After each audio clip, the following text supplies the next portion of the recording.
Good morning dear students. Polytechnic libre learning में आप सभी का स्वागत है। आज हम बहुत महत्वपूर्ण टॉपिक पर चर्चा करने जा रहे हैं। पॉलीटेक्निक परीक्षा की तैयारी में स्मार्ट स्टडी करके आप कैसे बेहतर अंक अर्जित कर सकते हैं। तो उसके लिए कुछ आपको तरीके अपनाने होंगे। तो कौन कौन से हैं वो तरीके, आज हम वो देखेंगे। और अब आपको सिर्फ हार्ड स्टडी नहीं करना है बल्कि स्मार्ट स्टडी करना है। और स्मार्ट स्टडी से आपको ना सिर्फ बेहतर अंक लाने हैं बल्कि परीक्षा में टॉप करना है और परीक्षा के डर को दूर भगाना है।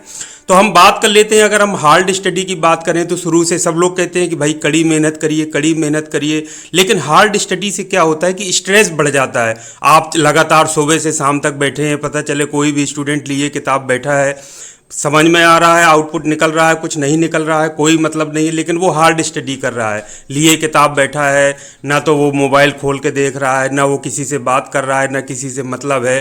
क्या हो रहा है, उससे स्ट्रेस बढ़ रहा है, तनाव बढ़ रहा है। वो सीख क्या पा रहा है, नहीं सीख पा रहा है, या परीक्षा में कुछ लिख पाएगा, नहीं लिख पाएगा, इसकी कोई गारंटी नहीं है। तो सबसे पहला स्मार्ट स्टडी में जो पहला स्टेप है वो है तनाव बिल्कुल नहीं आपको लेना है, नो स्ट्रेस।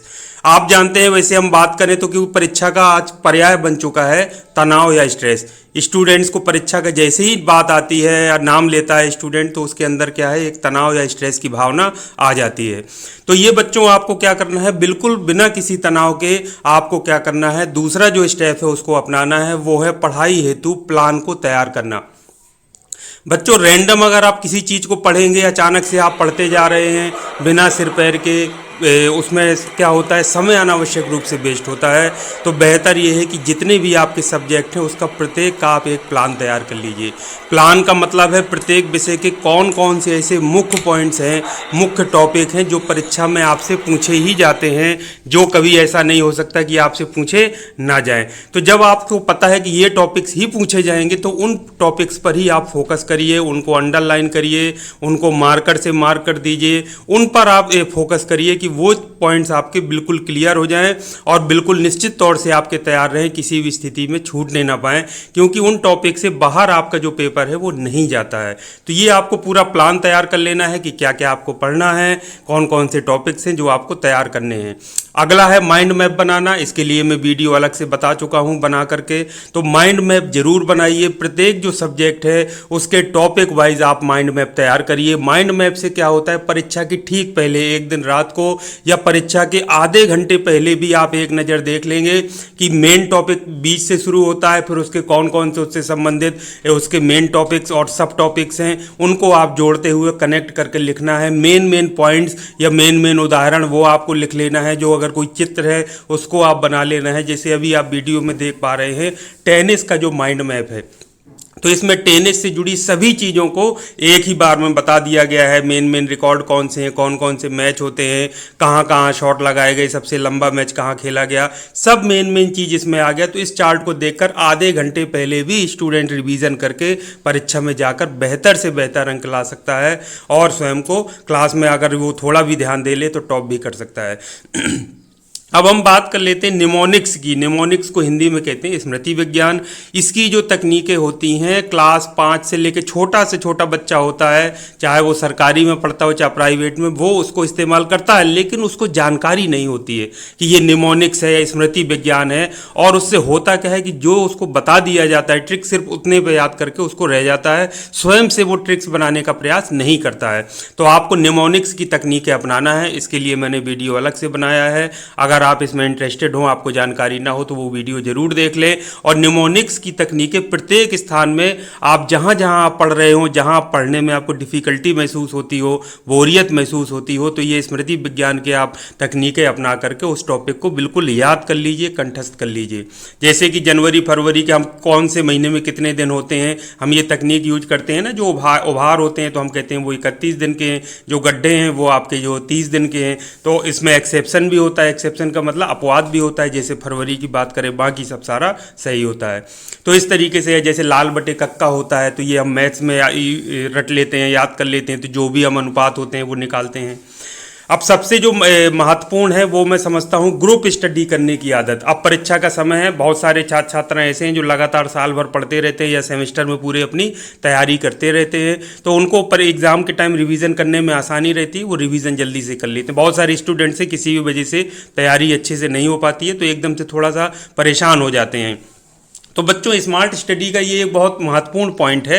इसमें क्या होता है, आप सोच करके कभी देखिए कि सपोज करिए एक रूम में 2 स्टूडेंट्स रहते हैं, तो एक सब्जेक्ट दोनों का एक जैसा सब्जेक्ट है, तो अगर आप सोचिए एक स्टूडेंट आधा सिलेबस तैयार कर ले और एक स्टूडेंट दूसरा स्टूडेंट आधा सिलेबस तैयार कर ले, फिर दोनों एक दूसरे को पढ़ा दे, तो उससे समय की बचत होगी। और क्या होगा, जो पढ़ाने से समझाने से जो कॉन्सेप्ट क्लियर होंगे वो स्वयं के बैठ करके पढ़ने से क्लियर नहीं हो पाते हैं। इस चीज़ को आप स्वयं भी आजमा करके देख लीजिए। आप कोई किताब लेकर के बैठिए पढ़ने के लिए, देखिए आपको कितना समझ में आता है।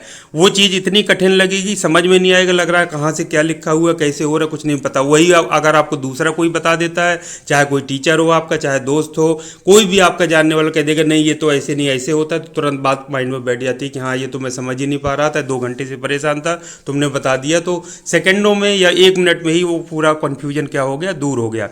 तो हमेशा ग्रुप में स्टडी करने की आदत डालिए।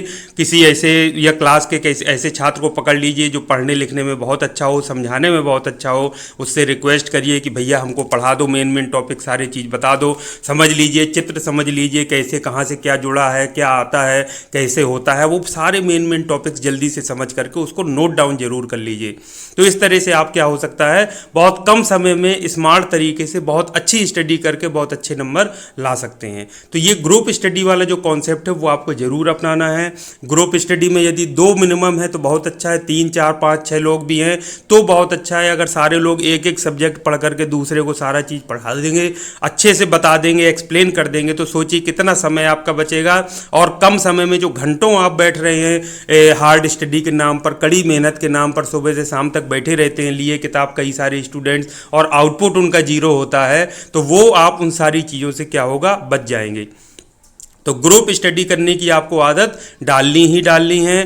पढ़ना है, एक दूसरे को पढ़ाना है, यानी आइडियाज़ को एक्सचेंज करना है कि भैया ये बताओ, ये फिगर हमको एक्सप्लेन कर दो, वो दूसरे विषय का या दूसरे चैप्टर का फिगर आपको एक्सप्लेन कर दे रहा है, समझा दे रहा है, तो सोचिए कितना अच्छे से तैयार होगा। और वो जो समझाई हुई चीज़ है, ये साइंटिफिक फैक्ट है कि दूसरे के द्वारा बताई हुई समझाई हुई चीज़ हमको बहुत लंबे समय तक याद रहती है, और वो परीक्षा में लिख पाने में याद रहता है कि मेरे दोस्त ने या मेरे टीचर ने मुझे ऐसा बताया था, ये फिगर ऐसे बनाना है, ये लिखने के लिए मुझे कहा था। तो वो स्टूडेंट, कोई भी स्टूडेंट हो, चाहे वो जितना कमज़ोर हो, वो अब बहुत अच्छे तरीके से उसको एक्सप्लेन करते हुए लिख सकता है।